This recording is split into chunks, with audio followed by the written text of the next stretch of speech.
Good evening and welcome to Uncivil Disobedience. I'm Chris Richards, the Eclectic Radical, and with me as always is my co-host and partner in crime, Kennedy Cooper. And Hey, we're everybody. here to... Sorry, go ahead. I was just saying, hey.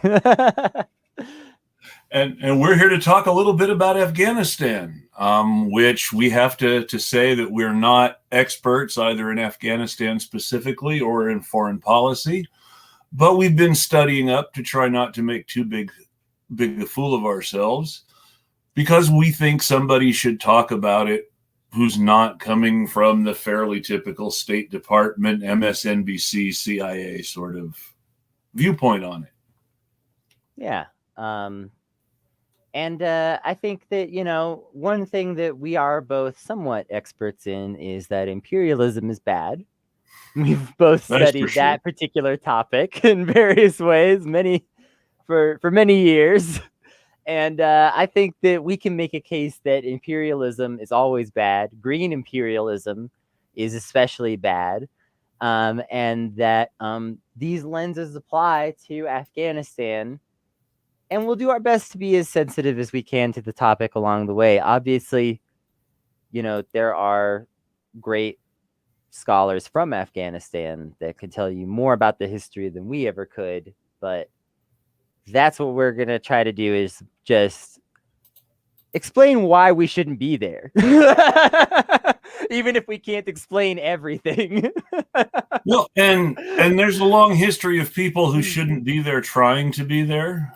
Mm-hmm. And not really being able to stay very long. Yeah. Which is kind of unique in that part of the world where so many places were somebody's colony so much of the time. And with Afghanistan, it isn't quite the same. It's complex. So let's get into where this begins, because a lot of people think of the last 20 years of war, or they think a little further back to the 80s, or they maybe even think a little further back to the 50s, which is when we officially said that we got involved in Afghanistan for the first time as a country. But really, we need to go back to the 1800s. We need to go back to a period of time that the British called the Great Game, because, they take delight in torturing people. I don't know how else to put it. I hate British people. Well, it was the first really. The Great Game was one of the first long-term sort of Cold Wars. The Russians and the British were playing for influence in what's now Pakistan and Afghanistan and Iran. And they were playing. There was a lot of spying going on. There was a lot of what today we would call terrorism going on. All sorts of little proxy conflicts between the British and the Russians without them ever actually fighting each other. A Cold War, if you want to call it that. Yeah. Now, I'm going to bring this one up because this is something that was not really known for a long time. The British never really had the chance to do a lot of exploring for minerals and such in Afghanistan because they didn't control it for very long. However, what we found out more recently is they're sitting atop of huge reserves of gold and lithium. It's also worth noting that lithium was not nearly the commodity in the 1800s that it is today. There weren't very many electric cars being built back then. It's true. No, not a lot of smartphones. So lithium is in a lot higher demand today. And now that we know it's there, it is this understood resource that is more worth fighting over, perhaps, although it may not be the only reason or even the main reason that we're in Afghanistan right now, which is something we'll get to later. So yeah, I don't think the British really knew enough about what was there to necessarily desire it in the way that they desired some things that they fought harder for. I also think that that region has always had an unprecedented amount of resistance compared to some other regions. And that's not, I'm not trying to even necessarily talk about culture. I want to talk about geography. Okay. Because the hardest places to conquer in the world are extremely mountainous, pretty much universally. And do you know what Afghanistan has? It has some mountainous regions that are impenetrable to an outsider. If you have not lived there and walked those mountains your whole life, you have no chance, period. And so geographically, it is a place that is very hard to conquer. And if you didn't think that there were enough resources there, you would not necessarily want to fight that war for very long. But on the other hand, it's always been understood that it had some value. And therefore, the British and Russian empires were willing to sort of play this game in the shadows to try to determine who would get to control some of that critical flow of trade. And trade is the key word. Afghanistan was a key point, has always been a key point in what they used to call the Silk Road, which was the trade between what's now Turkey and used to be the Ottoman Empire, and before that, the Byzantine Empire, and India and China, which people have been trading with a lot longer than people in the West like to really think about. Mm-hmm. The ancient Romans had silk, and the reason the ancient Romans had silk was because they actually had trade through Egypt, not directly, but through Egypt, the ancient Romans had trade with India and China, which were the only places in the world you could get silk. Yeah. And although it was an unbelievable journey to try to make those travels, people did make the travel all the way from Europe to China and all the way from China to Europe, even as far as back then. It just wasn't very common. Marco Polo did not discover a route or was the first person to go on the route. No, he went with his uncle who had been traveling that road his whole life as a merchant. He documented a dangerous, long path taken by merchants, not known to the outside, but that was certainly known to exist and was certainly understood to exist. And he had and he had some cute stories about meeting the Mongol emperor. And it all played very nicely to the folks back home when he got back to Venice. Yeah. So yeah, there's been this long history of trade flowing through not just Afghanistan, but Afghanistan being a sort of relatively central hub of Kabul and Silk Kandahar Road trade. Are old cities. Mm-hmm. There were Hindu kings in Kandahar back in the day. There were Zoroastrian kings in Kabul back in the day. Yeah, I was about to say. It's not a new place as far as civilization goes. They've had a history of civilization in key spots in Afghanistan. There have been cities there forever. At the same time, they also have a history of a more rugged tribal lifestyle where people out in the hinterlands may not ever visit one of the big cities. They may spend their whole life in small towns and the rural mountains doing their thing. And so there's always been that big contrast between very urban, modern for their day cities and a sort of rustic backwater. Yeah, well, and what's interesting though is that, that the more rural communities though provide a lot of the food, and that's also part of how we get some of the politics that we have. in Afghanistan and how some of this works, because sometimes you'll notice it seems like the rural parts of Afghanistan have a lot of political leverage over the cities, and a lot of it has to do with food. That's one of the basic building blocks upon which this strange set of political ideas that don't match up is built. And when I say these political ideas don't match up, again, this is not a condemnation of the culture. This is a geographical consideration. The British drew this line that we call Afghanistan, and a lot of people that were roped into that line did not politically agree. Now, this actually brings up a point from recent news where they talk about ISIS-K, which stands for ISIS Khorasan.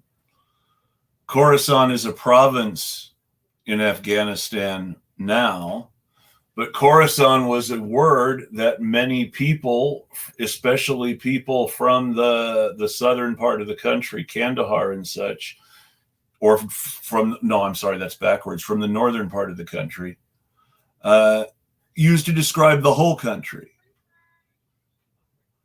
The Khorasan included all of it, what's now Afghanistan, and a chunk of Pakistan and some other bits and pieces of other places on the borders. And it was a fairly large kingdom.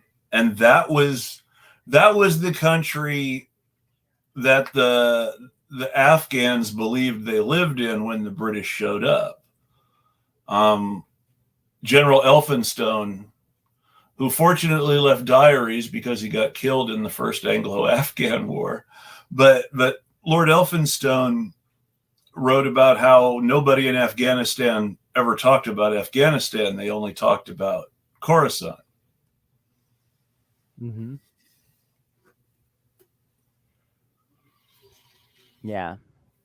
So even the name was arbitrary from the British point of view, and it wasn't the same country that the people who lived there considered themselves to be a part of.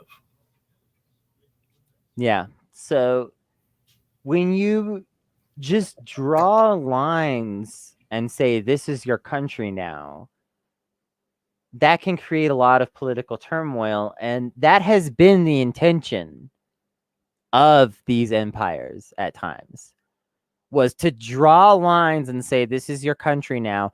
And here's what's worrying about this is that we have this body called the UN, and before that it was the League of Nations, and before that it effectively existed in various forms.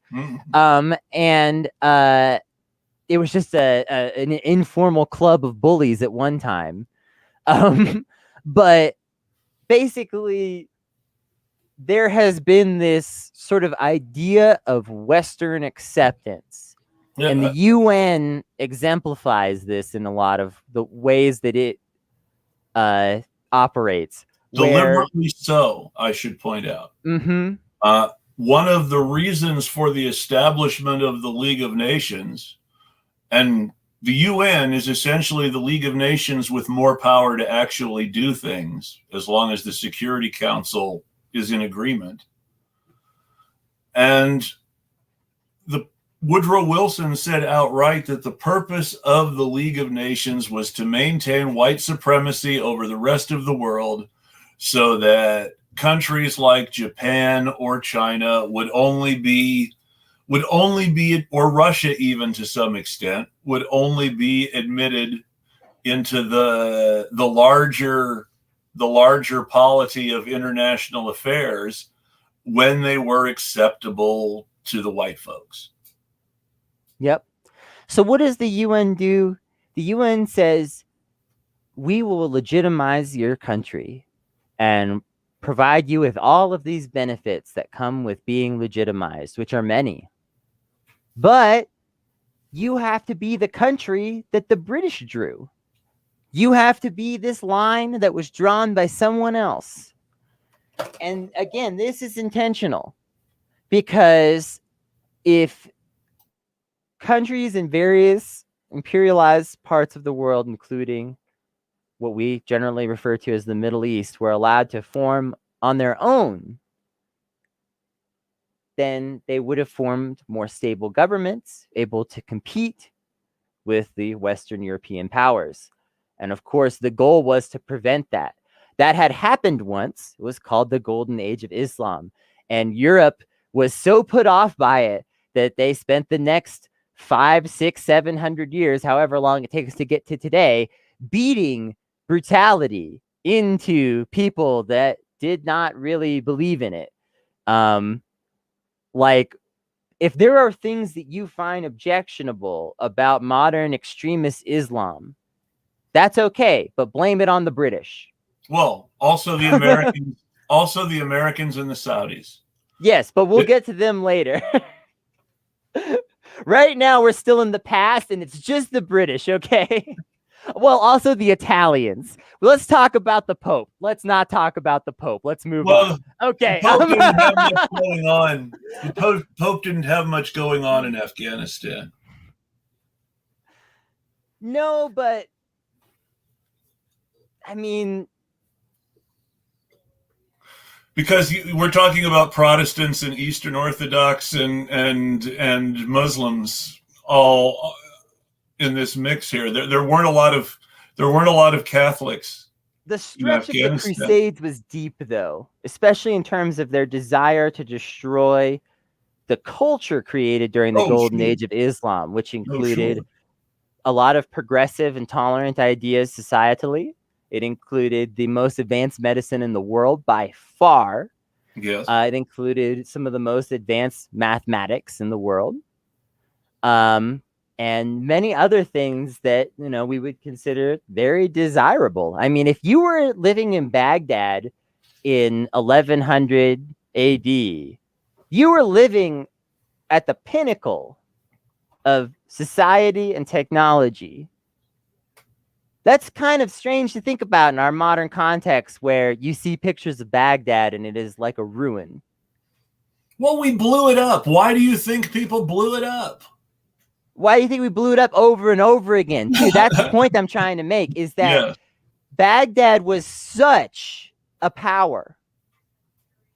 If Baghdad had been left alone and just allowed to its own devices, we would talk about Baghdad today in the kinds of glowing terms that people talk about London, Hong Kong, Dubai.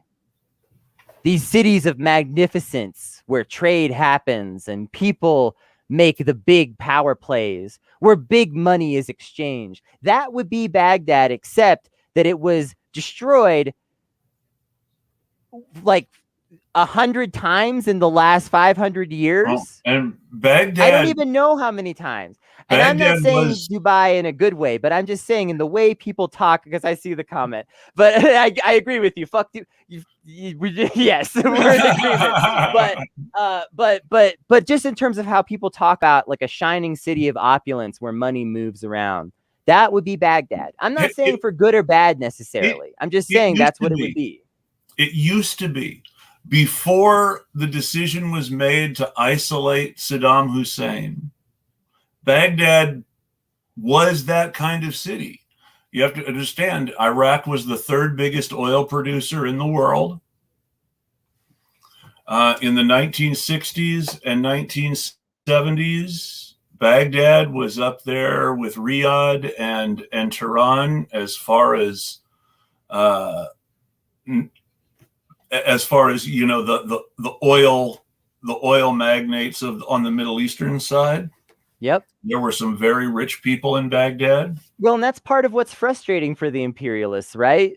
Is that cities like Baghdad and Kabul, you could bomb them to the ground, leave nothing left, and people would rebuild them because they are inevitable. I hate to give Europeans too much credit, but Paris was actually literally like that. Mm-hmm. Because they just cared about the place so much that they kept rebuilding it the same way. Yep. Paris has been leveled a couple of times and it has been rebuilt. And it's not just because of the passion. The passion is a part of it, of course, but it's also because there is an inevitability of Big cities exist in places that make sense. Big cities don't happen in random places very much. Occasionally, very rarely, you'll find an unusually sized city where it doesn't make sense. But for the most part, that doesn't really happen. Well, it has to be supported by something. The two cities that are most deliberately in a place that makes no sense, Washington, D.C., here in the U.S., and Ankara in Turkey, which is kind of in the middle of nowhere as far as Turkey goes. Both were deliberately built in some gosh awful place to be the capital because everybody could get there easily at the time. Yeah. And also, sometimes when you want to build a capital, it's good to pick, especially for a country that's in a fledgling or changing state, it's good to pick a spot that's not really in high demand right now where you can just do what you want. And that was definitely the idea of the founding fathers, is they wanted to have this capital that materially represented the things that they believed in. I don't want to get too deep into this today, but you know, you don't want to get sidetracked from Afghanistan by all the Masonic stuff. Yeah, I could talk about Freemasonry in the capital all day, so we have to save that for another time. But they wanted to have this capital that materially represented the things that they believed in and cared about, and so it made sense to build it in this place, you know, where you just don't really have much and you can just do whatever you want. No one's going to say anything. So that's, I see you saying do it later tonight. Listen, that will have to be a whole episode. Also, if you listen to my audio podcast that I do with some of my other homies, Not Safe for Wonks, one of our very, very old episodes is actually all about Freemasonry in the Capitol. So if you can't wait, there's an option. The National Treasure episode. We do talk about National Treasure in that one, yeah. So you can't not. It's just you can't not. National Treasure is a national treasure. That's all I'm going to say about that. So, for the most part, big cities are built where it makes sense. And by where it makes sense, I mean water, trade. Like there are certain factors that kind of contribute a lot. Sometimes defensive sort of parameters. There's a lot of different factors that go into it, but ultimately there's like a few main ones that kind of help determine it, and pretty much there aren't that many big cities that betray this rule because it's impractical. And so again, you know, Washington D.C. was built knowing that it would be a little impractical, and that was okay. We would take that burden, you know, but yeah, so these places are just going to continue to be centers of trade for probably all of human history, and they're going to continue to come back, and they do continue to come back. And that, like you say, that's part of the problem that the Western imperialists have, is that if they turn around for 10 minutes, Iran and Iraq and Afghanistan all turn into Syria all turn into highly successful and modern looking countries in a heartbeat, because they are at the heart of world trade. And if allowed to just have that, then they become competitive. And that's what scares the imperialists the most. It's not even necessarily controlling what's there. It's just having this competitor. And that's been the mindset since the old British Empire that we were talking about. Britain was obsessed with the idea of not letting too many empires form. They didn't want to have competitors. They were scared to death of India and China's history, because if India and China became truly modern countries in the way that the British were afraid that they might, the British thought that they would take over the entire world because they would be unstoppable. And that's where the beginnings of the whole Yellow Peril genre of fiction come from. Mm-hmm. That spawned all sorts of cultural product of greatly mixed value. Yeah. But it's, or sometimes no value. Hey, they're making Shang-Chi and the Legend of the Ten Rings. That comes straight from this sort of yellow peril genre originally, and they're trying to change it so that the bad guy isn't such a caricature. And well, there was this tendency sometimes for people to see themselves in pieces of media that, even if they were problematic, still had elements of truth, clarity, or representation that felt, meaningful. It's kind of like the whole I think one of the most famous examples would probably be like Apu from The Simpsons, where it's like that is a very claimed character in terms of like a lot of Indian Americans have a deep attachment to Apu and will not allow you to talk shit about that character as a concept because they find it relatable. And a lot of just people that come from certain cultures relate to that idea, Pakistani Americans, etc. And on the one hand, that character was extremely problematic in many respects when introduced. On the other hand, they've slowly taken steps to correct that. There are these sorts of examples of that stuff happening in the culture and the media for sure, where, sometimes representation starts in a really weird place because when you don't have much to go off of, you cling to what you have. And sometimes the creators eventually come around, or whoever ends up with the rights eventually come around to actually trying to make that meaningful. So you never know. Something that started as British pulp, horrible nonsense. You never know. Tony Curtis in awful makeup. The Mask of Dr. Fu Manchu. Mask of Dr. Fu Manchu. God. Oh. That's where Shang-Chi comes from. But that whole notion of we cannot let these old, powerful, wise civilizations possibly compete with us on equal terms, or we will have no chance in this very social Darwinian clash of civilizations that, even though we think of the Nazis as being German, is this really British and really Nazi kind of idea. Mm-hmm. And this idea that societies must dominate each other. Yes. And let's keep in mind that Hitler very much believed that in a perfect world, Germany and England and the United States would all be natural allies because they were all the same kind of country.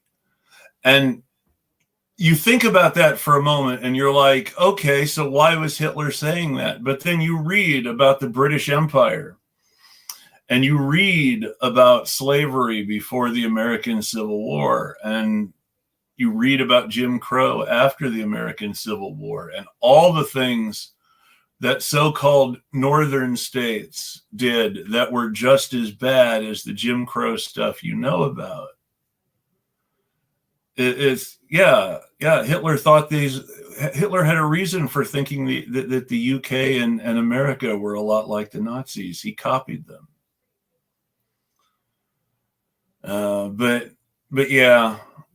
British were afraid of other empires threatening them. They believed in the clash of civilizations. They believed the Chinese were in their old and decadent phase and needed to be helped along. Saying they felt the same way about India. It was very both racist and paranoid at the same time. Yeah. So the empire doesn't want to compete. You know, they want to control everything else. I mean, the British Empire really wanted to control the world. You really got to understand that. And this is why I'm always just shitting on British people and trying to get people to do the same and understand how bad this is, because they really wanted to control the world, period. They didn't want to compete with any other empires. They didn't want to compete with the Russians. They didn't want to compete with China. They didn't want to compete with anybody. And it's a big part of how we got here was that thinking is a big part of what inspired a lot of the practical ideas of imperialism, how it's done and why, the real why. Because ultimately a lot of imperialism is ideological.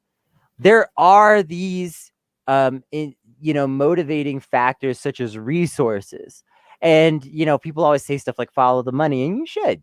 But this is ideological too. This is about who gets to control the course of history according to empires. And the empires making that decision have changed over time, but the objective has not. I think, obviously we can look at China today and see that if not, bombarded by imperial power nonstop, they were in fact able to create a power that is competitive with any of the other major powers in the world. And I don't say that as fear mongering, just fact. I don't see it as something to be afraid of personally. The fact that China's doing well economically is fine. I don't care. If they're doing better economically than they were 50 years ago, great. I see that as a good thing. I believe in the value of other humans. I think it would be great if every country was doing better economically than they were 50 years ago. And the billionaires they're doing great. I mentioned this a little bit last week, but I mean, it really is worth noting.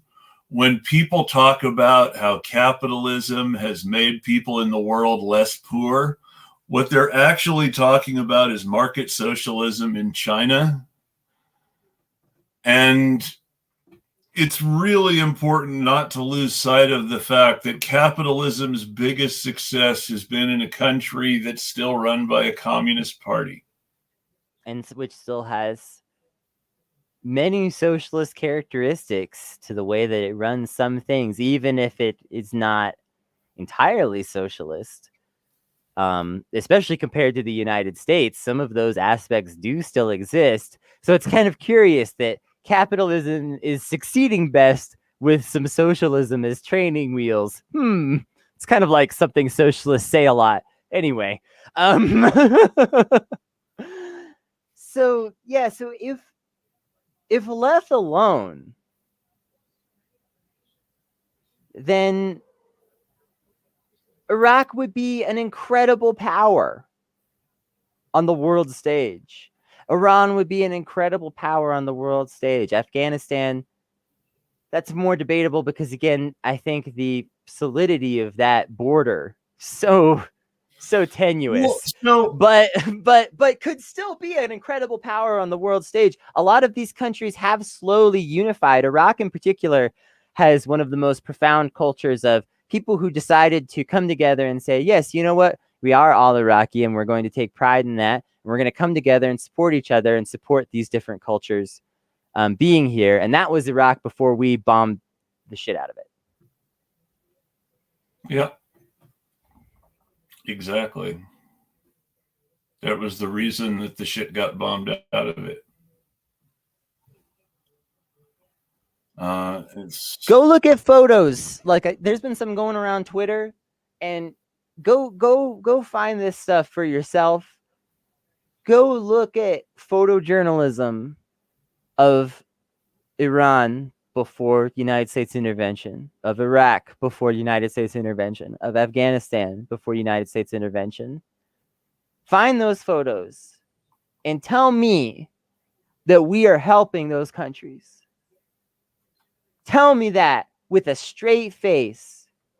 When you look at these prosperous cities with people happy, families walking in the streets, cars driving around, commerce, lights, activity, and then you look at these photos where literally places where there used to be stores have been replaced with market stalls. Places where cars used to drive are no longer drivable roads. Places where business, used to be conducted, you can tell they no longer have electricity in those buildings. Places where people used to be able to get married, and now the U.S. drones their weddings. How is that? The narrative is always that we're bringing these people more freedom and things like that. But you cannot look at those photos and tell me that that's what we're doing there. It is clearly an act of destruction. It is an act of malice. It is an attempt to prevent cultures from coming together. We want this cultural anger that breeds these scary groups like ISIS that are legitimately frightening and that everyone should dislike and that there should be no critical support for, period. And let's take a moment to say that in the name of fighting ISIS, it is very likely that any day now, the next line of propaganda out of DC is that we're going to have to make friends with the Taliban to fight ISIS. Just give it a little bit. That would just make sense because we've been friends with the Taliban the whole time. So we've been talking about all this old history. Let's bring it closer to the now. So in the 50s is when we really get involved. Well, let's get the 20s out of the way. Okay, let's get the 20s. Yeah. Even kind of the 10s a little bit, because we're fighting with Russia, is what you got to understand. Well, so there are 3 Anglo-Afghan wars between the king of what the British called Afghanistan, who was seated in Kabul, and the English. Right. So the third Anglo-Afghan war comes right around the late 10s, early 20s-ish. Yes, it ends in the 20s with a peace treaty that gives Afghanistan its independence. So let's punctuate the end of the 3 Anglo-Afghan wars right there. Like the United States, Afghanistan declared independence from the British Empire by winning a war. 3 wars. 3 wars. Well, the British sort of won the first 2. But even that's kind of, if they had really won, then they wouldn't have kept fighting them. So let's talk about those wars a little bit. Yeah. The first Anglo-Afghan war sort of began with a huge disaster. General Elphinstone, who was the commander of the British troops in Afghanistan, invaded the kingdom because he thought that they were making nice with the Russians as part of all the great game stuff.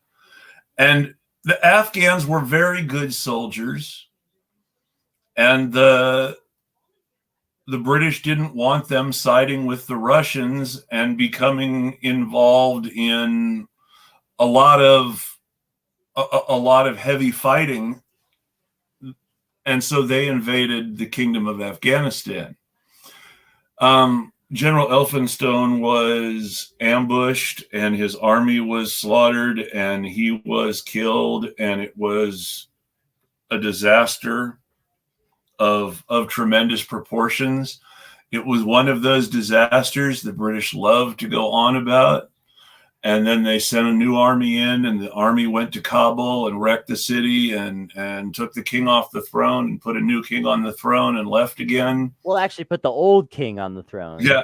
And as soon as they left again, the old king was taken off and the new king put back on, and all this other stuff sort of went back to the way it was. But which is why I said, was it really a victory? This is one of those things where the imperialists love to declare victory. Like, if you ask a lot of American imperialists, we won the war in Vietnam. We won the war in Korea. Like some of them will take that they'll take that line. They'll try to claim that, even Vietnam, we didn't accomplish everything that we wanted, but it was still a victory because blank, blank, and blank. And you're just like, what are you even talking about? But that's the way imperialists think. Everything has to be a continuous series of victories. So the British wrote all these off as victories, even though it was kind of symbolic in a lot of cases. Whoa. Like the first Anglo-Afghan War, Das Muhammad, returns from exile to his rule almost immediately as soon as the British leave. And then they just do what they want for like 40 years. So that's not much of a victory if you controlled Afghanistan for like 6 months and then it just went back to the way it was for the next 40 years. But that's until the next war. That it was what they like to call their punitive expedition, which means they never planned to stay there. They just planned to kill a bunch of people to punish them for ambushing their army. So let's keep that in mind right away. They deliberately went there to kill a bunch of people, not even to conquer Afghanistan and stay there, but to overthrow the king and put the old king in charge and kill a bunch of people so that they stayed scared. Yep. And that's how the second Afghan war ended up too. It started out as a disaster for the British, and there was this big safe-phasing punitive expedition against Kabul, and the British were able to put a new king on the throne and say they won. And then, a little while later, the king abdicated, and the king the British had kicked out came back. And then the third war, after World War I, the third war ended with the British signing a peace treaty that said, hey, Afghanistan is independent. The king of Afghanistan is the authority there. They are not part of the British Empire. They are an independent nation. And so what is one of the big consequences of the British doing that is that the Russians now feel that they can have any diplomatic relationship that they want with Afghanistan. This is sometimes going to be good and sometimes bad, depending on which point in history we're talking about. I'm not going to try to paint that as a 100% clean thing to have the Russians just be able to have whatever influence they want over Afghanistan without as much British influence. But that's how we come in. Mm-hmm. Because, see, we can't have the Russians doing shit. And that is pre-Soviet, okay? We need to talk about this, too, because this is something that's not well understood. The United States and Russia's rivalry starts well before the Soviet Union. Not really. It's complicated, but there starts to be some aspects of it that emerge around this time. That before the Soviet Union is even properly formed, we were playing all kinds of games in Russia. Well, the U.S. was the British were playing all kinds of games in Russia. The British had this whole thing going where they really believed that the Russians were their most important enemy. Mm-hmm. Right up to the point where they suddenly realized, oh no, look at what Germany's doing. And then all of a sudden they wanted to be friends with Russia. But even the United States has this slightly complex history where we were like kind of trying to overthrow the Tsars, but then we were like, wait, actually we're Tsarists because we don't want communism. Well, there were lots of Americans who had gone to There were lots of Americans who had gone to the USSR in the 1920s to check it out.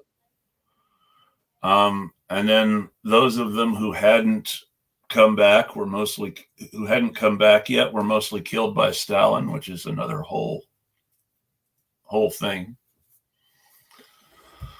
But so after World War I, Afghanistan had its independence. It's really important to understand that they won their independence. They weren't they weren't decolonized after World War II because people pulled out the way so many other countries were. They won their independence before World War II, long before World War II. They were still independent during and after World War II. The only reason that the communists had a chance to take over was because someone else decided that he would do a better job running the country than the king, and overthrew the king while the king was on a diplomatic trip overseas, and said, okay, I'm president now, not just prime minister, and Afghanistan is a republic now. And then he started being seeming a little bit like a dictator soon enough that he got thrown out by communists. But there was that whole thing there before the whole reason that communists threw him out. And then of course we got into it helping the Afghans. Mika Brzezinski's father. So this is, you have to understand how connected everybody in Washington, D.C. and the media really is. But if you watch Morning Joe, Mika Brzezinski's father is the guy who planned the defeat of the Soviet Union in Afghanistan as revenge for Vietnam, which he had sort of been involved with as a younger guy, and in revenge for the Soviet conquest of Poland, because he was convinced that his country had been ruined by the Soviets, and he wanted personal revenge for that too. But so, and Jimmy Carter was president. We think of Jimmy Carter in all sorts of happy, wonderful ways now, but he was kind of one of the bad guys when he was president. As much as I hate to say president, he was I try to tell people this because he seems like a really nice old man, and I feel like this is what's going to happen to George Bush if we're not careful. You know, the difference is George Bush is never going to come out and say, you know, America is an oligarchy, and you should really elect this Bernie Sanders guy. I don't think we have to worry about George Bush ever doing that. I don't know anymore. I mean, Jimmy Carter is someone who, maybe it's because of his religion, maybe it's other things, but Jimmy Carter is someone who seems to really regret the bad he did and really be trying to make up for it on a personal level in a lot of ways. You can't make up for it, homie. I'm sorry. Okay, so let's go back to the 20s. Don't make him stop building houses for people, Kennedy.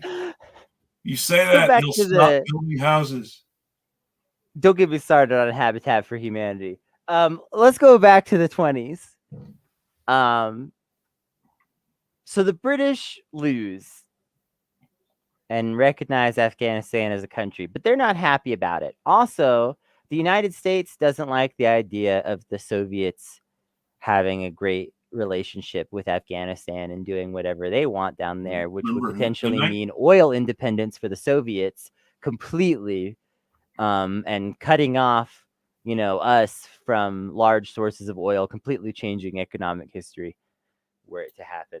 Because we had not yet signed our evil pact in blood with Saudi Arabia yet. Which is something else that's worth its own episode. But because we had not signed the evil pact in blood yet, we didn't have a secure source of foreign oil. We had lots of Texas and Pennsylvania oil in the 1920s, but we also had the knowledge that those were not huge reserves that would last for years and years and years. Yeah, some of those wells that had provided for so long were running out by then. And people and when you say so long, you're really only talking a decade or so, 20 years tops, because we're talking the 1920s. Before the 1920s, it was the 1910s. Before the 1910s, it's the 1900s. too much before the 1900s, you're not really using as much gasoline. Yeah. Some, but yeah, not as much. Not so it's nearly really as much. less than 30 years. So at this point, this is a new thing. Yep. The main thing that was using oil were naval ships. People's navies were why they wanted to control oil. The British Petroleum was specifically set up by the British government in order to be able to sell oil to the Royal Navy at a price set by the British government. Well, that ended very badly, but that was the whole point behind it. British Petroleum was supposed to be a socialist practice for making sure the military could afford its oil. Which was also supposed to make sure that the price of oil was kept reasonable for people at the pump as well. So the British and the Americans aren't real pleased with Afghanistan starting in the 20s for all of these various reasons. And here's where we start to get into this modern cycle that we find ourselves in now somewhat, where you have, okay, so one effect of imperialism that is not necessarily all good, but is like a semi-silver lining, is that sometimes the people who were imperialized say, hey, we want to take some of these modern innovations that we've seen from this imperializing culture and build our own modern culture around it. And there was some of that going on in Afghanistan, where you had these modern kings that were like, hey, maybe we could be a little more progressive and Western and put in more infrastructure, do these things. Could be cool. The king of Afghanistan who beat the British in the Third Anglo-Afghan War drove a Rolls Royce around Kabul. Yeah. He had modern ideas. He was forward thinking. He wanted to see cars all over. He wanted big businesses. He wanted all of the things, that he felt like his country should have. And also, like I said, there was some of that included a certain amount of progressive thinking as well. And this is important because there was a reactionary movement against that. Well, gee, anyone who's living in the United States right now understands how that works. Yes. When a lot of people start to desire progressive change, there will be a reactionary movement, generally spearheaded by the people who hold the most power now. And so there were these people that didn't like these changes that they saw coming in Afghanistan. Haters. They were haters. Yeah, to use the technical term, the technical historical term, haters. There were haters in Afghanistan that didn't like the idea of a progressive, modernized Afghanistan. They had their reasons. We don't have to know what they are. Just like how reactionaries today have their reasons. You don't have to figure out what all those are either, because a lot of them are nonsense. But these reactionaries, wanted to strike out against this new government that they didn't like. And what do you know? These foreign powers were willing to help these reactionaries do that.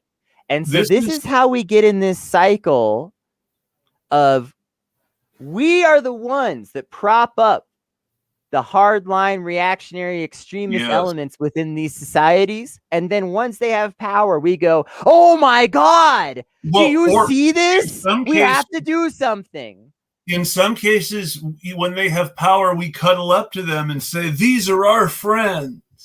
Well, yeah, it depends on whether or not they're willing to let us build pipelines. It's very important to understand, once again, that evil pact in blood with Saudi Arabia is really this deal with one of the most hardline branches of Islam, that the Saudi royal family, their power is built on their deal with the clerics of the Wahhabi sect of Islam. that their whole political domination is based on the absolute support of the clerics. And therefore, they have religious sanction, even though they're a bunch of corrupt, I hate to say it, they're not really deeply spiritual people. They break many of the cardinal rules of their alleged religion. Yep.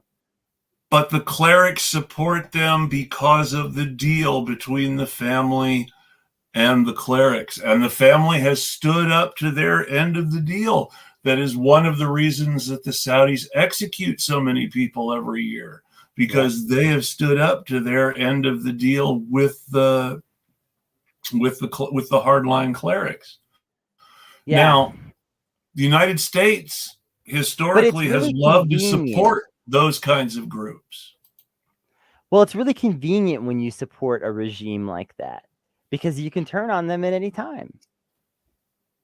That's true. Right? If we wanted to turn on the Saudis, it would be very easy for us to do so morally, in terms of like whipping people in this country into a moralistic fervor. Let's ignore economic factors of what it would mean to turn on them. With Iraq and Iran.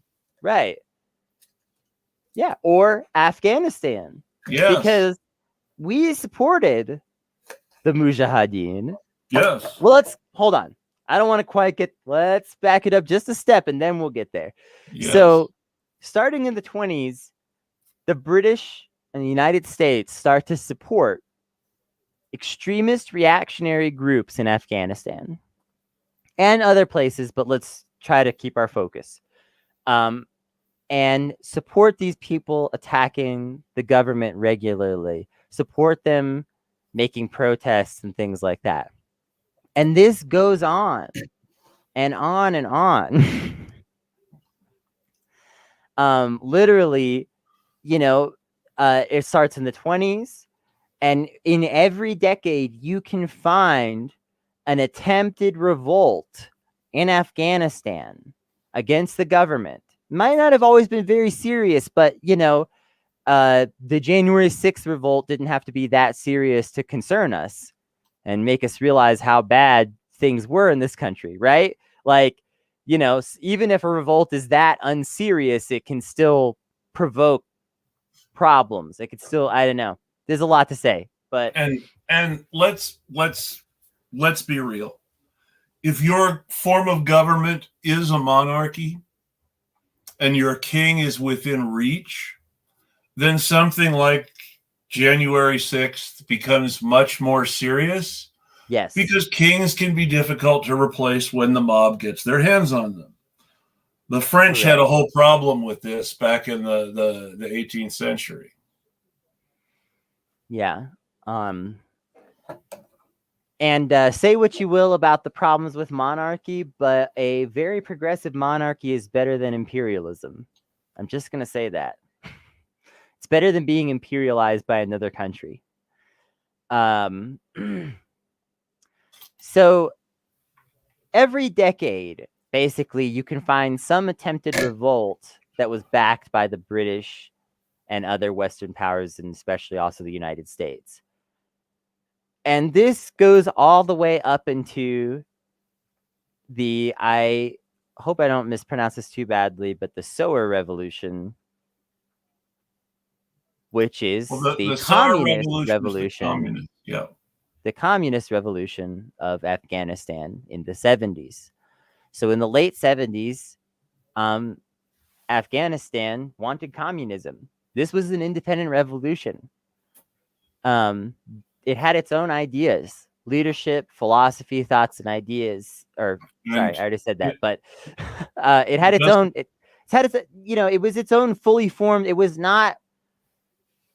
During this period when the Soviets were propping up communist revolutions around the world, some of them were seeded by the Soviets directly, and some were not. For instance, the Cuban Revolution was its own thing.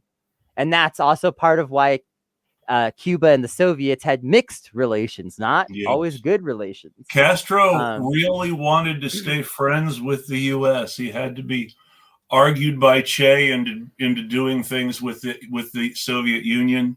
In many cases, he did it only when he had no other choice, and which pissed the U.S. off even more each time. And he was sort of forced more and more into the arms of Che and the Soviets. Yep. But his desire to really be friends with the United States didn't change the fact that the United States did not want a Cuba that failed to recognize its authority over them. Yeah. Being friends was not enough. Exactly. And that keeps tying back to what we talk about, imperialism and domination. And the president, being friends is not enough for an imperialist power. The president that was overthrown by the Sour Revolution was the guy who overthrew the last king. And he was backed by U.S. money. Because again, I want to emphasize this, as bad as monarchy is, a progressive monarchy that is of its people is better than an imperial backed puppet dictator that pretends to be your friend. That's just how it is. But the Sour Revolution wanted something better than that. They wanted better than monarchy or puppet dictatorship. They wanted their own communist revolution, their own socialist Afghanistan. And unfortunately, they were only able to hold power for about 10.5 seconds before the British immediately backed as many possible coup attempts as anyone possibly could in a single day or whatever. Not a day, really, but God, I mean, they crammed them in. And the United States was right there, too, just also trying to make that happen as much as possible. And what do you know? Afghanistan falls into chaos. This is where the Soviets get a little sketchy. We know that by the late 70s, the Soviet Union is not perfect. And that it is not always acting with perfect intentions.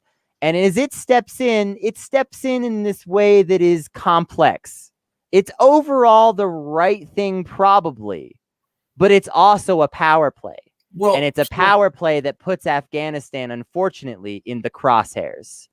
And let's be real about what happened in Afghanistan. The point was for the Soviets to experience their Vietnam, but America was not invited into Vietnam. America was in Vietnam because they occupied a good portion of the country after World War II. America was not asked to help settle internal difficulties. America chose to create internal difficulties to prevent national elections in order to prop up their chosen dictator in Saigon. The person who, on his own completely unpleasant merits, had Buddhist monks setting themselves on fire in the streets and attracting bad publicity. Yep. So the U.S., the Soviets, on the other hand, were asked by the communist government of Afghanistan to come in and help them restore order. And what followed was a long period of civil war, and a group of people called the Mujahideen became sort of the main coherent antagonistic force against the communist government. And the United States backed the Mujahideen 100%. Well, Ronald Reagan had leaders of the Mujahideen over to the White House. This is where it's worth noting that they were not necessarily a coherent force. There was a perception of them as a coherent force by many people in the West. What I was trying to say is it slowly coalesced in that direction, but yes, they consisted of a sort of real native opposition to the Soviet government that was mostly based in the North, and that was mostly built around powerful families that had always controlled that part of the country. However, it's worth noting that the early Mujahideen was as ideologically diverse as you can imagine, basically. Well, some of them wanted the king back. Others were extremely religious. And then there were hardline leftists who thought the Soviet Union was going to poison their movement. Yes. There were a few of those as well. Yes. And there were also there were Maoists as well who at various times aligned with the Sowers or the Mujahideen, depending on what was going on. Yes. Well, and that was one of the major issues. There were people from specific parts of the country who were used to having specific jobs.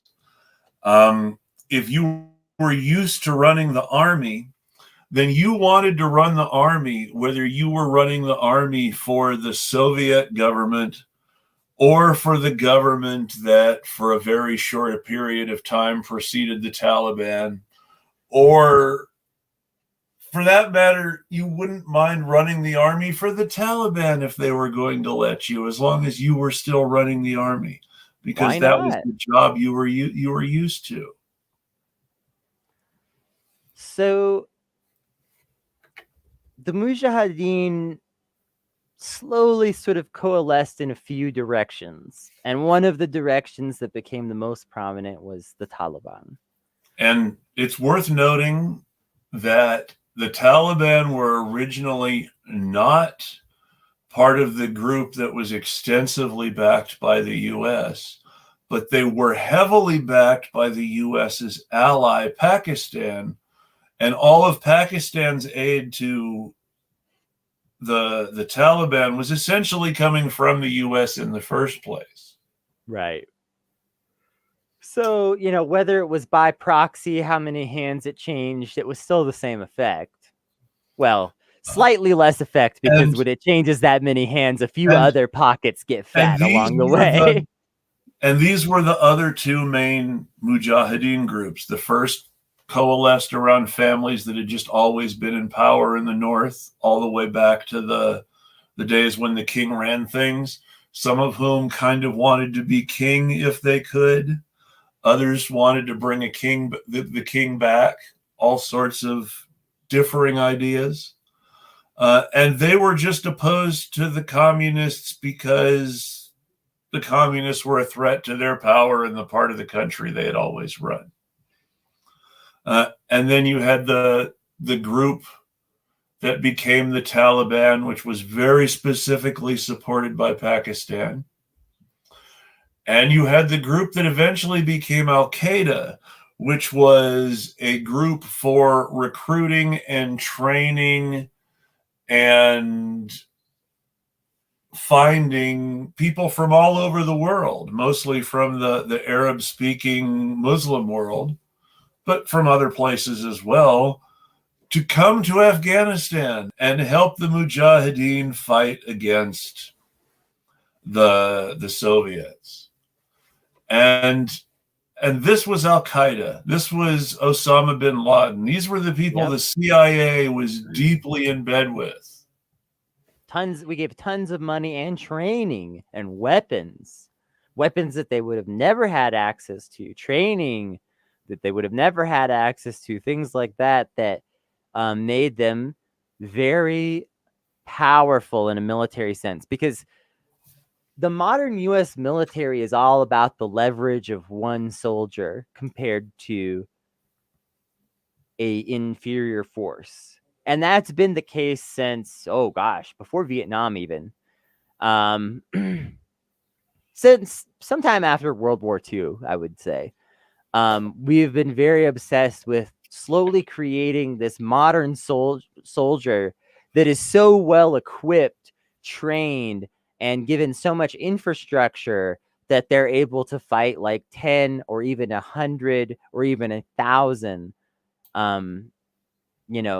people that don't really have any backing of any kind. I mean, if you're literally throwing rocks at someone, then, how many thousands of people could equal one really well-equipped United States soldier, it actually becomes hard to guess.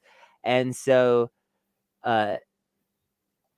when you think about that, that's one of the powers that we offer to people in these situations. Because you might wonder, how do we fight these wars where we only send in a few thousand soldiers? It's because we have all the technology to back up those few thousand soldiers. And we can offer that technology to someone else. And that's what we did to Al-Qaeda. We said, we can take one of your soldiers and make them fight like 10 because their weapons will be so good. Well, and their training will be so good. What made the difference in Afghanistan was shoulder-mounted anti-aircraft missiles. Being able to shoot down Russian helicopters made the difference in the end. And as we're all just, dumped in the lap of the Mujahideen by the CIA, and that was very specifically enabled by the people who would become Al-Qaeda. And let's be real, MI6 too, like the British intelligence agency, was doing the same shit. Sometimes with different groups, but it was all contributing to the same problem. And they love to deny that they were involved in it now because they haven't been outed as heavily as our intelligence agency was. But they were involved too. There are a few exceptions, Vietnam being one of them. But almost any place where the CIA is doing anything, there's some mild-mannered British dude helping cover up the shit.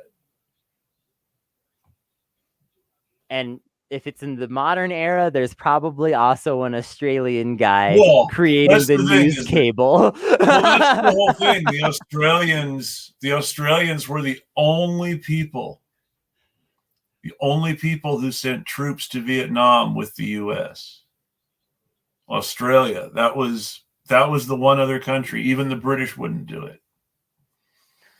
One of these days when we don't have a guest and we're doing an episode like this, let's do a whole episode on how Australia is a fascist hellhole.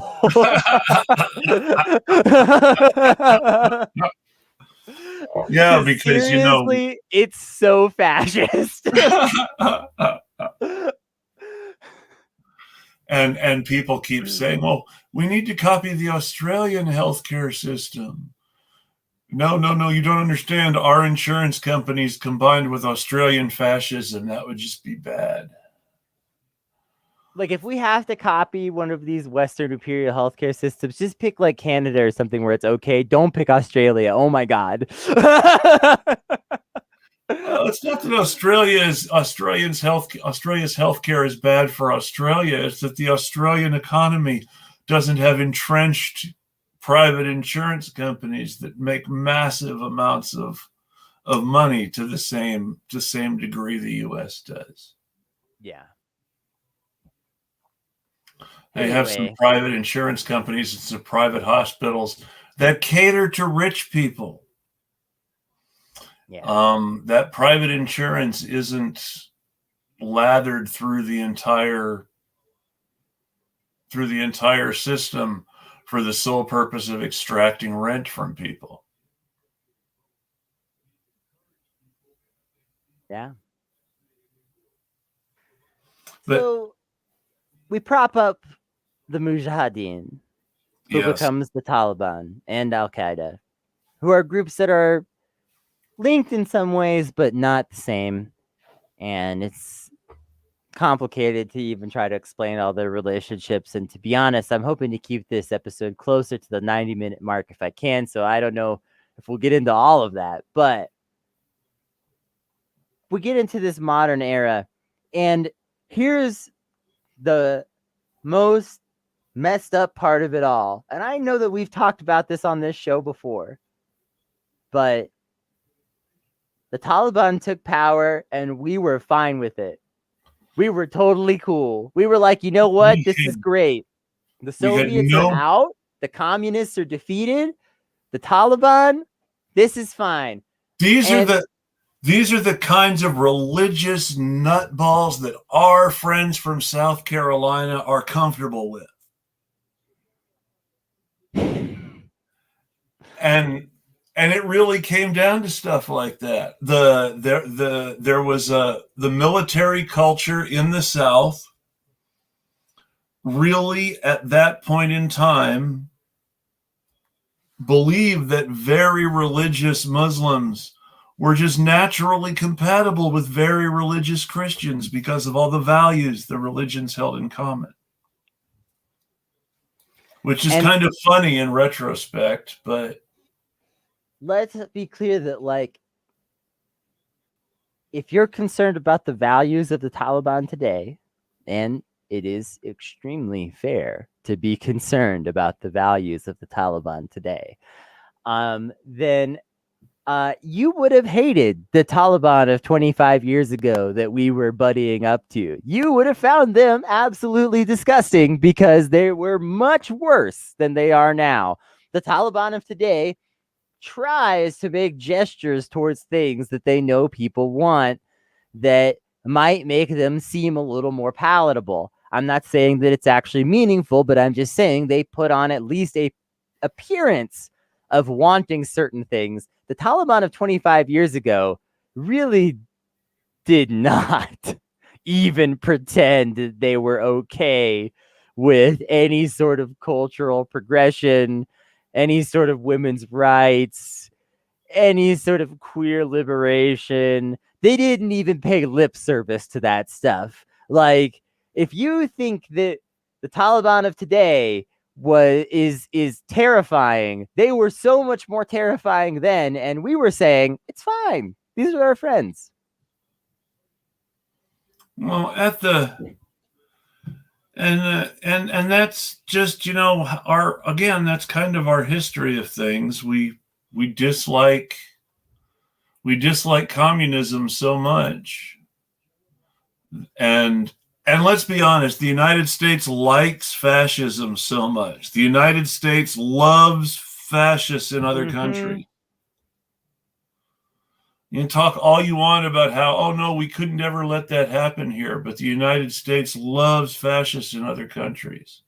And whenever any government loves fascists in other countries as much as the US government, you kind of have to ask if they're a little fascist too.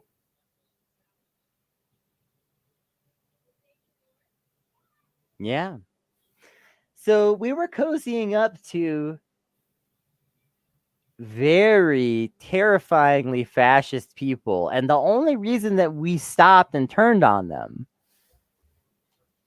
is because they wouldn't play ball enough with the things that we wanted. Once again, there is this fear that the imperialist countries have of competing, and the Taliban indicated that, hey, we're going to build a big successful Afghanistan. We'll cooperate with some of your stuff, but we're going to make a bunch of money and put in a bunch of infrastructure and do all that stuff.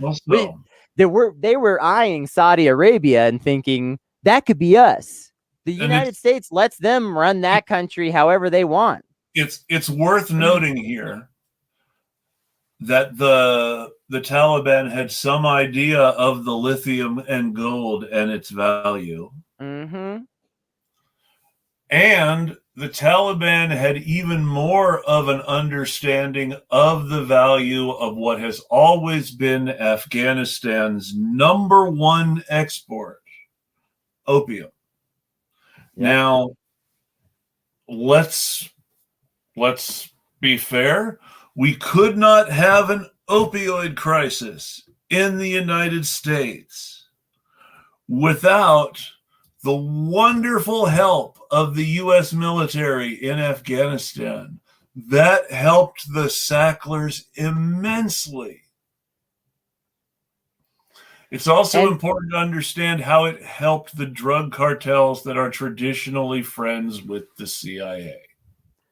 And it's important to also note, without diving all the way back through history again in this program, that this is nothing new. That the tea and opium wars fought by the British with China are a lot of the origins of this, and that there has always been this policy of the imperialist countries to wash their hands of the dirtiness of creating the opium and to let that happen somewhere else, maybe. And that somewhere else is very often, historically, Afghanistan. Well, it turns out that religious fundamentalists don't always like drugs. Turns you out might have noticed that in your own life. The Taliban had adopted a very successful program to pay farmers not to grow opium and to grow other crops instead. Yep, they had a very successful government subsidy program where if you were a farmer growing opium, you would be subsidized to transition to another crop.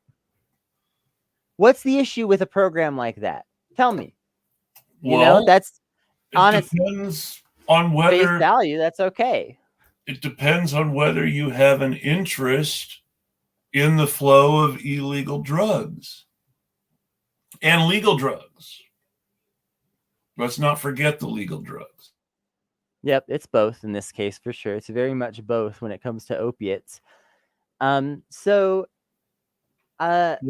the Taliban felt like we don't need the trade of opiates to make our country successful. We have oil, not directly so much, but the indirect value of our ability to run pipelines and stuff is immense. Yes. Also, the lithium and gold is here. We have resources that we can use. Let's get away from this trade of drugs that we see as immoral, as bad for our country, as many different things. And that was not acceptable. Also, what was not acceptable that we've talked about before is, I mentioned pipelines. The Taliban wanted to control the major oil pipeline. So, yeah. That was being built in Afghanistan. They didn't want it to be owned by outside powers. They wanted to make the money from it. That was also not acceptable. There were some other economic factors as well. But in general, the Taliban's attitude was they wanted to run the country the way they wanted to for the most part, and that they also wanted to build a big, successful country in the ways that they saw fit. And none of that was acceptable to the Western powers. And that's how we end up back in Afghanistan. And I want to emphasize back because we have now detailed how many hundred years of imperialism? When did the British really start? The 1700s or something like that? That's when they start dipping their toe over there. So technically Afghanistan was part of British India under the British Raj, the emperor or empress, depending on who was on the throne of India. And that was a large area that also includes Pakistan and Bangladesh and other things that are not India anymore now, but were all considered part of British India then. But Afghanistan was de facto independent for a lot of that time. And of course, after the Third War, was officially independent of the British.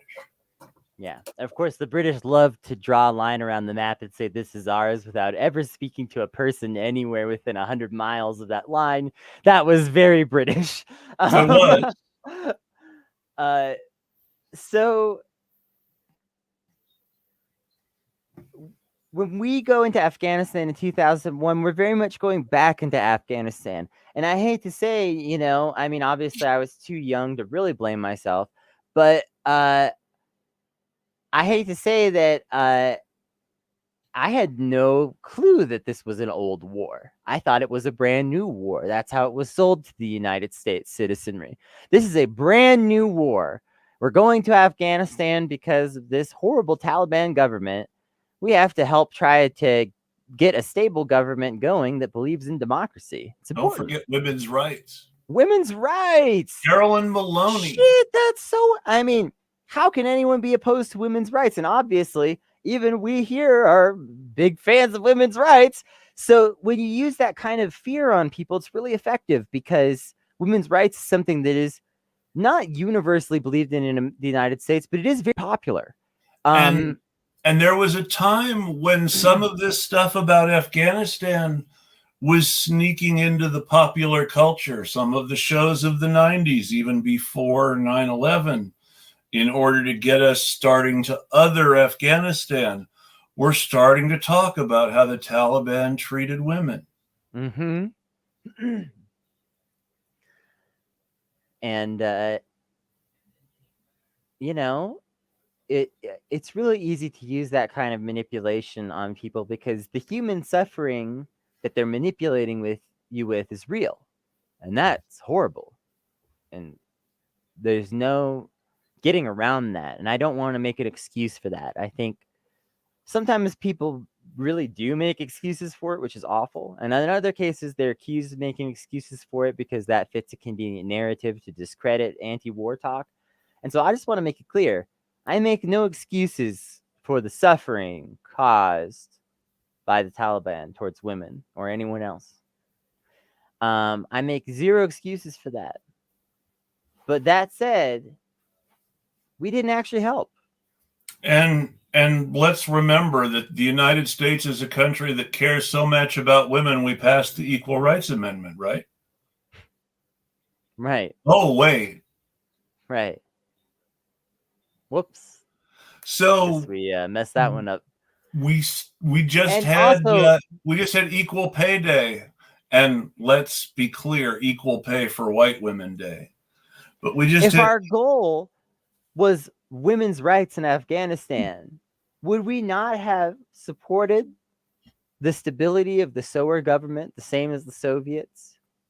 A government that would have guaranteed more women's rights, more rights for queer folks, more rights for religious minorities than any of the other governments we're discussing, be it the Taliban or the illegitimate government that we spent 20 years pretending existed, or any other government that we're talking about. Exactly the right word for it. Pretended existed. Because as soon as we were gone, the so-called Afghan state collapsed like someone hit a gingerbread house with a sledgehammer. I mean, reminds you of like when you see in movies, like everybody's fucking around at work, playing ping pong, drinking beers, whatever, and then the boss is coming, and you all put the beers get put away, you put the pot away, you hide everything that was fun, you sit down at your desks, you straighten your tie, and you pretend to be working until the boss leaves. That's been Afghanistan for the last 20 years, pretending to work until the boss leaves, the boss being the United States, standing there with a big gun saying, this is the legitimate government, right? And everyone goes, I don't want to get shot. Yes, I do not want to get shot. Mm-hmm. Let's be fair and honest. Imperialism is not just about fear. Imperialism is also about a ruling class that believes its interests are aligned with the imperialists. Yep. It's also about people who believe their ticket out of bad conditions is to join up with the imperialists. This pertains even to like thoughts of red-brown alliance, because this should be any situation like this should be a good warning of what happens when you fight for a revolution, but you don't know what the end result of that revolution will be. No, that's true. That's very true. Because all those people who legitimately thought they were fighting for the right thing by fighting for the United States-backed Afghan government, and there were people in Afghanistan that were good people that thought that they were doing the right and moral thing to fight that fight. Those people are hosed. And let's be frank. And victory in Afghanistan was always based on staying in Afghanistan. The people who were supporting the United States in Afghanistan were not supporting Karzai when he was president. Mm-hmm. They were not supporting Ghazni. Mm-hmm. The people who were supporting the United States in Afghanistan were supporting the United States. They were loyal to the United States, or they were loyal to warlords who were loyal to the United States. When the United States wasn't there anymore, they went home to their warlords. So, like I said, be careful to align yourself with a revolution that you don't understand the full consequences of, because the people who fought thinking they were fighting for things like women's rights in their country, like I said, they got hosed because the plan was never to support anything that they really wanted. That was never the plan. That was never the plan. And this entire Afghan government that we said we were supporting was never real. And you cannot claim that it was real when it instantly evaporated the minute that we left, virtually without violence. There has been more violence in Afghanistan in the last few days since we put our foot back in than there was in the transition of power. So let's talk about drones for a moment, since we're right around the 90-minute mark. And I want to make sure that the drones gets talked about. Mm-hmm.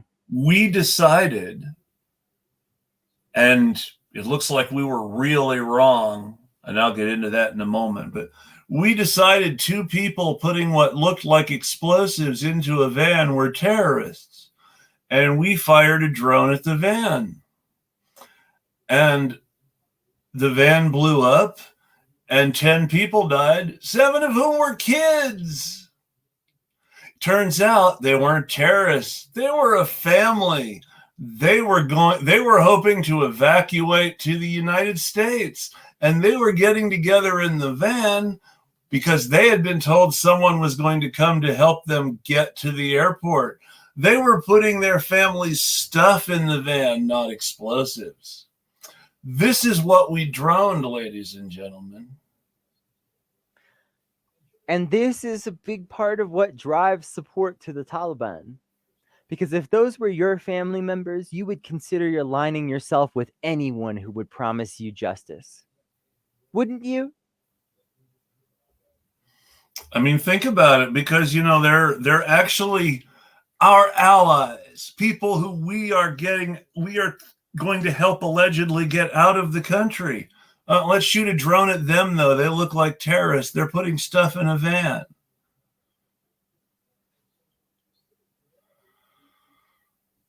And it goes to show how less than competent our military really is. And it also means that if we choose to stay involved in this Afghanistan bullshit and support the almost inevitable civil war that is coming from the side of the bourgeoisie, capitalists that sided with America and their fake government. And I'm not saying this to say that the Taliban are good. I'm just calling them for what they are. The people that ran the fake government were not good people. So they're big criminals at best.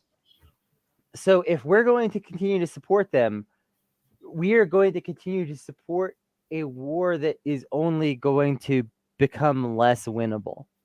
It is only becoming less winnable. So, I mean, whatever foothold we may have had to try to establish this government is gone. And if we try to get it back, we're going to find that there is even less of a foothold to establish it now than there was before. This is why I say that we're going to be friends with the Taliban and bombing ISIS. That's going to be the official story. Like Pakistan was our friend, even though they weren't our friends. You know what I'm talking about. Mm-hmm.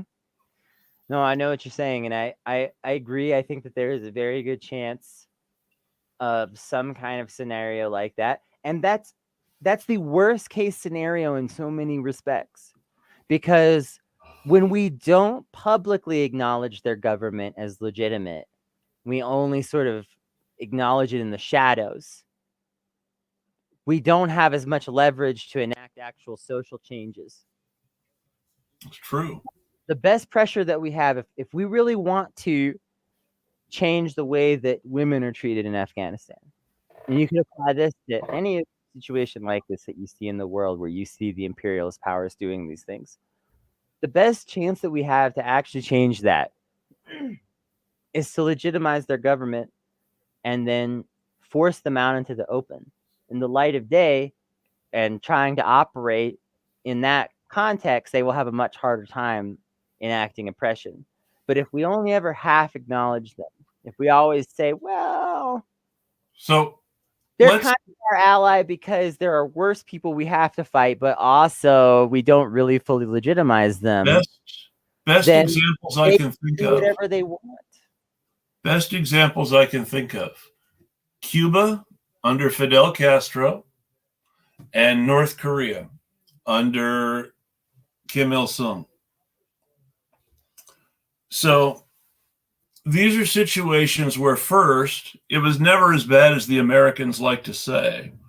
But second, the oppression that existed in those countries specifically existed because those countries were isolated from as much of the world as possible by the deliberate actions of the United States, who then did everything they possibly could to overthrow them.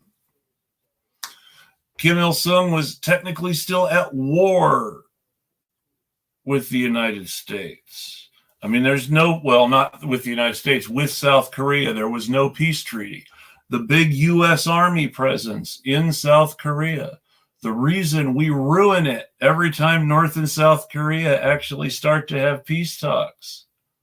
Something always gets started up about nuclear testing when North Korea and South Korea start to have peace talks.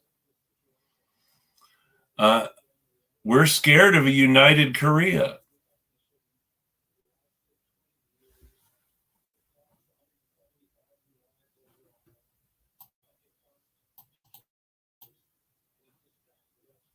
I can't hear you. I'm muted. Yes. My bad. Hasn't happened in a few shows. Had to happen eventually. It is to our benefit to make these countries as oppressive as possible, to keep them in these states of perpetual war. This is how we defeated the Soviet Union, to be clear. Yes. Was we forced the Soviet Union to overextend so much on military power that it forgot to handle any of its domestic affairs. That's basically what Afghanistan was about. Yeah, I mean, exactly. So that when you militarize a country heavily, it's always bad. When you go into extreme militarization, it always ends up bad for the people, because wars are basically really fought by the capitalists against the working class, always. So this is a good question, and the answer is there's actually no real examples of cooperation between opposed ideologies. I mean, capitalists don't do anything without a profit motive. Communists have historically not received cooperation from capitalists. Obviously, fascists want to kill communists. Fascists and capitalists get along really well, but they're not opposed. Fascism is really compatible with capitalism. Mm-hmm.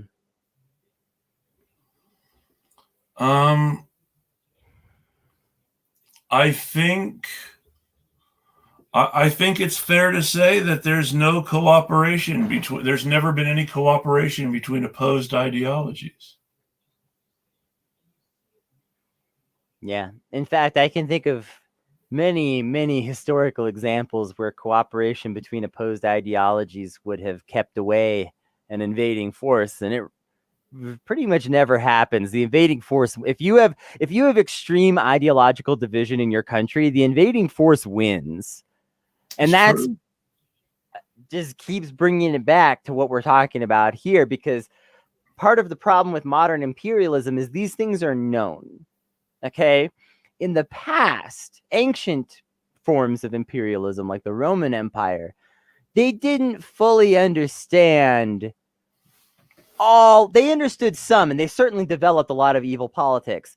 But they didn't fully understand all of the political science that we know now about how to divide people in the shadows using these secretive, covert methods and things like that.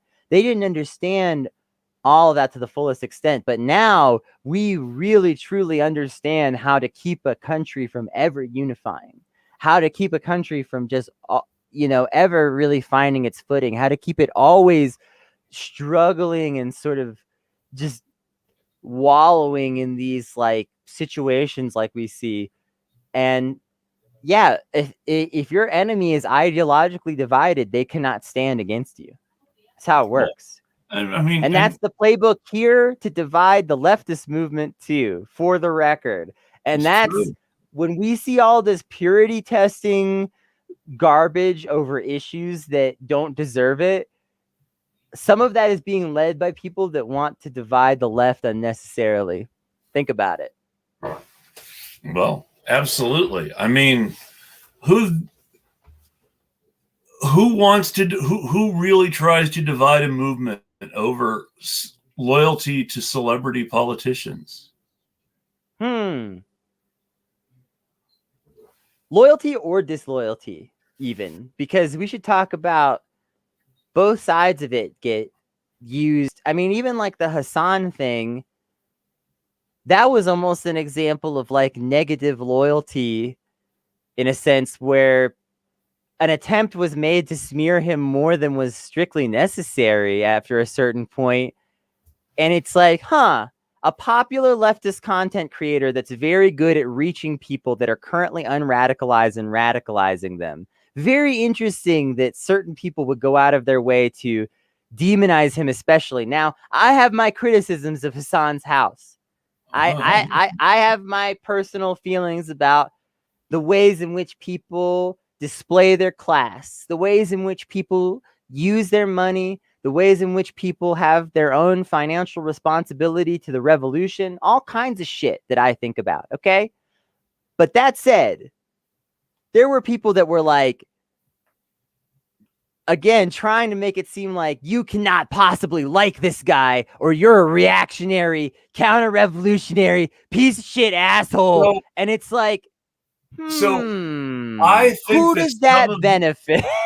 I think that some of that might be true to a certain extent, but if it is, it's not because of his house. It's because of his somewhat slavish adoration of celebrity politicians. Sure. But even still, I think we have to be realistic about the fact that I'm not trying to defend the shit out of Hassan. I don't like his content that much. He seems like an okay guy that I'd probably get along with in a conversation, but I don't really it doesn't speak to me. Here's the thing though. I recognize that most people that are relatively on the left in the United States are still at a relatively low level of radicalization. In 2016, I was against Bernie Sanders from the left. I came around somewhat over time because I thought I could ally with other leftists better by being more open to this idea. But realistically, and people will think that this is like a flex. I'll post the memes that I used to post on Facebook. They're not cool. I was like, Bernie's a war hawk and all this stuff, which is true for the record, but I don't want to. Anyway, the point is that there's a low level of radicalization in this country right now, and I recognize that. There's a local magazine in Vermont that is published by a guy who's still a member of the Liberty Union, which is the party that Bernie Sanders used to be a loser candidate for repeatedly for senator and governor. They hate Bernie. They write some of the most scurrilous stuff about Bernie. Scurrilous in the sense that they take something that is true and they blow it up into an exaggerated picture of Bernie the warmonger, which isn't true. But at the same time, he bears as much responsibility for as anybody else in Washington for the swindle that is the F-35, because he was willing to be bought off with factories in Vermont for his constituents. Yeah. Yeah. So there have been some, you can listen to people talk about how even his independent socialist time as mayor of Vermont wasn't really that socialist. It was more about bringing the sort of petty bourgeois together to do more for each other and as a result for the working class. But it wasn't really a working class sort of socialism. It was a middle class, a middle class sort of socialism that was inclusive rather than exclusive of the working class, but it was not based on the working class's needs. So, if I have a final thought for tonight, it's just try to find allyship where you can, because the capitalist imperialists really don't want us to. They really don't. That's a big lesson that we can see in Afghanistan, but it's something that applies just as equally at home. If we're able to find common ground and form coalitions that are large and strong, then there's no telling what we could accomplish politically in this country as left. But we have to be so strong because, as we've seen, the Solar Revolution in Afghanistan almost worked and then was beaten down.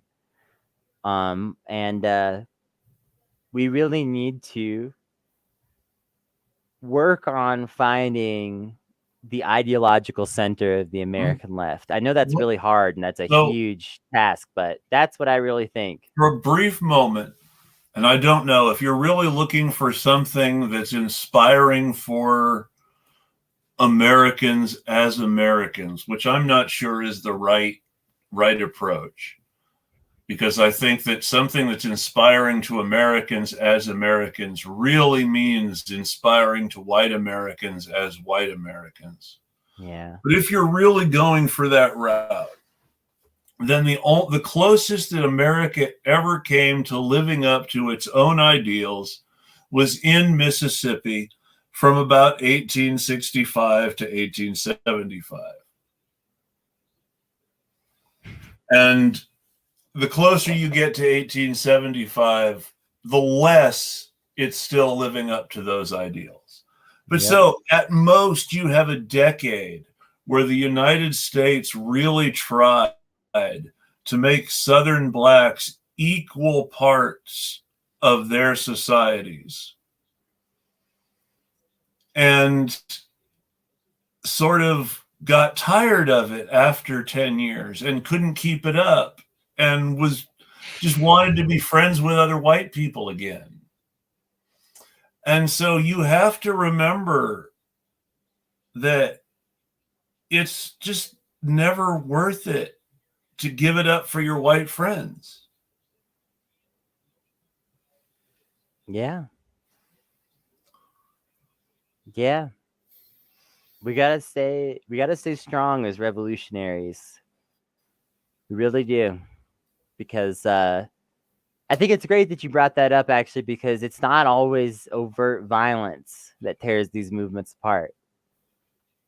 A lot of the political machinations are covert, like I was kind of saying earlier. You know, the modern nature of this stuff is to do a lot of it in the shadows. So we have to be careful, and we have to really stand firm in our beliefs. And that's why I really wanted to do this episode, actually, because we need to stand firm in our belief that war is wrong.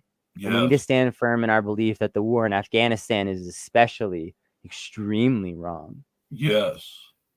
And and that it is especially wrong because there is so much history showing the wrongness of it, and that it is especially wrong because it has failed so many times for hundreds of years. And from a practical perspective, we should not keep doing things that fail that much. That's stupid. So there you go. So I'm going to bring this up, and then this will really be my final thought. Now, I know that this is kind of a joke, but can I dream of a day I can vote against banks' interest? So the simple fact is, the only way we will ever be able to vote against the interests of banks is if we take over the government and replace it with a government that puts us ahead of banks. And then maybe we will have a chance to vote against banks.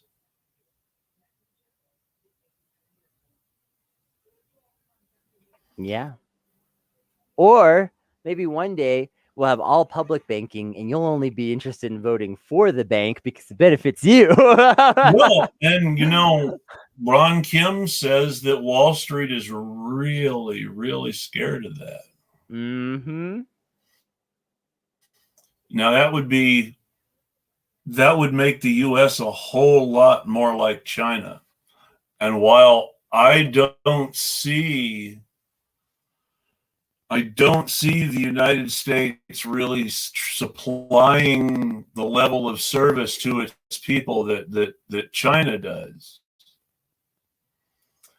I can see how a government more like China's government could be very appealing to the American ruling class.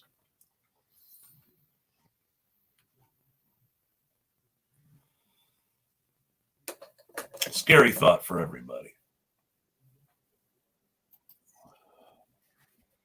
If see, I guess it really helps sometimes to think of what the United States, the way the United States government works, as corporate syndicalism.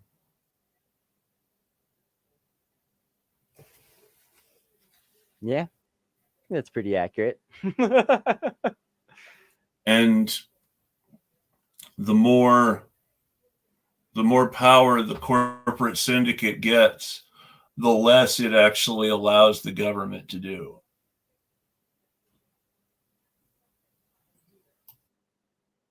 Yeah. Oh, what a mess. And on that note, we should probably wrap up since we went over 90 minutes. Do you have any final thoughts, Kennedy? I think I've said most of what I want to say. You know, we got to fight imperialism. We got to stand firm in our beliefs. And we can't get tricked into defending this war on principles of morality that are actually a house of cards. If somebody legit in Afghanistan starts to fight the Taliban and wants to start their Afghan version of Rojava and create an anarchist federation, absolutely go fight for them if you want. But the United States doesn't need to be invading or even dropping bombs on them. Yeah, agreed. And on that note, everybody have a great night. I'm glad you could join us. I'm glad that we could keep talking for nearly 2 hours. And we're pretty good at this. We're getting there. And I hope everybody has a great night. We'll tweet at you. Bye, y'all.